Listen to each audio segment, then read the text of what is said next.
So when Tomorrow Children was first announced, it was super weird. I mean, it is still super weird. Yeah. But I didn't really get it. Did you like totally understand it right out of the gate? No, because when I saw the first trailer at Gamescom, it was more just kind of a cinematic trailer, and you saw a lot of marching, and the Matryoshka dolls, of course, and a lot of like communist like symbolism. And I thought, oh, this kind of is going to be a game about rebellion and overthrowing a totalitarian regime. There's like the evil bald guy There's at the the intro evil of bald their guy. demo. Yeah. I still don't know what's up with him. Maybe he's the guy sending in all the monsters and stuff? Maybe. Well, oh god, yeah, it's so hard to talk about this game because we will explain this game and it still will make no sense.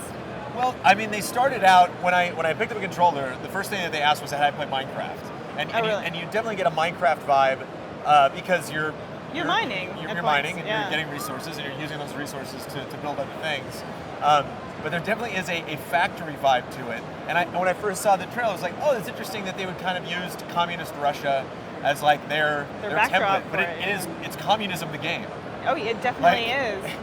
You're supposed the way to play the game correctly is to play it with other people and for everybody to all be working towards the common good and building up this town in the middle of the map. There are mechanics in the game that essentially resemble like the elements of and what we know like of the communist system. Like you stand in a line with like your ration stamps, and you're standing in line behind real multiplayer like avatars that you're in this world with, and you have to wait if you want to buy weapons like in real time. And everybody's a clone, everybody looks the same, everyone is the same, and it's kind of this weird like. There are different classes.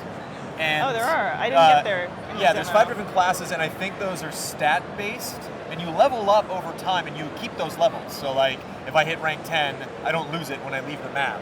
But I don't know if you are leveling up those separate classes, or you pick a class like right at the beginning, like Mass Effect, and then you're just stuck with that the whole time. Yeah, that'd be interesting, and it would kind of defy, to raise above your status would sort of defy the communist mythos, wouldn't it? But one of the questions that I had for them is like, is there any visual indication of my level? So if I was playing and I saw some guy that jumped into the game that was like, rank 20 or whatever, like, oh, I'm going to follow that person around and see whatever they're doing. And he said, no, not at the moment. No, because you're all supposed to be clones. So I don't know if that would defy that. And there is a weird, like the multiplayer is interesting. Like they actually explain in the game, one of the soldiers when you like log in says like, you're not actually a person, like you're a consciousness. And like we give you a body so that you can exist. Yeah, it's very existential. The weird backstory of the game, I guess, is that the world was destroyed. Oh. And now you did your homework. Yeah, well, as I was playing, I was like, I have no idea why there's this giant face just protruding from the ground and why I have to go mine it. I was fine with it. Yeah. I didn't need explanation. But I guess the world around you is sort of appearing, like emerging from a consciousness that's been destroyed. It's all really trippy and out there, but I like it. I keep having the thought that we need to get on point, but I'm not sure how to do that. I don't know either. Like, this I guess weird game. So you're getting resources, you're taking them back to your town, you can repair things. You're restoring your city to its former glory. Right. But monsters can come by and they can destroy stuff. Yeah. So if everybody takes off and goes mining and no one's back in town, you lose and then you have to start another area. And it's frustrating to start a new area because some of these like heads or cave areas you have to work at for a while to get into. And one thing I thought was interesting is darkness hurts you. Oh, so really? Yes, you can't. It's not like Minecraft where you're just like, well, I know I'm digging in a straight line, so I'm just going to go. Once you get into darkness, your health will slowly go away and you'll get taken out. Did you pick up the flashlight? Did you have a little flashlight? Because you can pick up a flashlight and then set it down and then continue digging and doing your thing. Did you have to buy a flashlight? There was like lit plants that I saw someone like placed in one of the heads. I do think I bought a flashlight, yes. Okay. Man, yeah, I don't really know how we can talk about this game yet. And well, one other thing that I wanted to mention that I thought was interesting was like a little bit of a turnoff for me because I'm fascinated by this game. I picked up the controller and played it for like 3 minutes and I was like, I'm officially reviewing this. Yeah. I'm not letting anybody else at GT review this because I'm fascinated. But what I love about this game though is like you really like these sandbox worlds, these toy box where you are building your own imagination in it. I do not like those games. I like a game where it's like I have a really great story and a great world and I'm immersed. And I think this game does that for both of us. Yeah, yeah. Like, So you really can neat. build bridges and stuff like that if you want Yeah. like a little staircase to get up to higher areas. And again, it's just fun to help people. Like you see somebody mining, it's like, oh, I want to help you mine so you Yeah. can go faster. I want to help you. I want to repair the town because it benefits everybody. When the town gets more resources, it pops up in the lower right hand of the screen.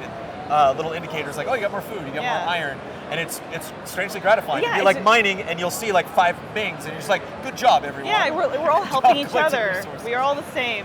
But the weird thing, one final weird thing, again, that I was going to talk about earlier, was it's not strictly multiplayer in the sense that like all these people are always in the environment at the same time. No. There's this weird kind of red distortion over people. Yeah, and do you know if that's going to be in the final build? Or if I that's think just so because it's a clear, it's not like a glitchy indicator, thing. Like it's right? a clear design Yeah. that like, again, like you're not, the world is destroyed and you're like playing like a fake body that's controlling somebody's consciousness. I don't know, I need to ask more questions apparently. Yeah. But it seems to kind of play along with that where it's like, well, you're all together but you're not actually in the environment. So I would be mining and all of a sudden like someone would just like zap right next to me and Yeah. like help me mine. Which I guess doesn't really matter because you are focused on what you're doing. But like if you and I wanted to actually play together, could we do that? Could I find you we in can. your world? I did ask if you could, find your friend on PSN and play together, and did get a confirmation that yes, that is possible. And the aesthetic is hilarious. Like the emotes are cute because yeah. they're all in Russian. And like Can I ask you the a music's question? great. I like the Russian like over the loudspeakers like your base is being attacked. Like, Yeah. like, the accents are great. Do you understand the full purpose of the Matryoshka dolls, the stacking Russian dolls? I saw there was a turret, and there were 3 platforms, and one of the person I saw a character that was mining and found 2 of them and put them on one of the 3 platforms, and then I think when you fill all 3 of those, it activates this turret which can take monsters out automatically. Cool. So that might be a goal that you can like build or set up turrets, so you're like it can defend the town while I'm not there. It's like the Animal Crossing level of Nintendo Land. Right. You have to like And stand on there's- platforms to get. So speaking of Animal Crossing, you shake trees. Yeah. You shake trees in these. Oh, yeah, And I there's shook weapons, a too. tree There's in this. shotguns and Yeah. stuff like that. So if you want to like get militant about it and like stay and defend the base and stuff. Yeah, we need to see more about this Super game. weird. Super into it. Super we could into play it. 2 more hours of this game and we would still have the same exact confused conversation. I know, and I'm interested to see like really how different all the islands will be and how this world will expand. Really cool. And 2015 is all we know. Yeah. So who knows when we're going to get another chance to play this game, but it's super Yeah. cool. And I'm glad you're digging it. You too. We'll chat about it later.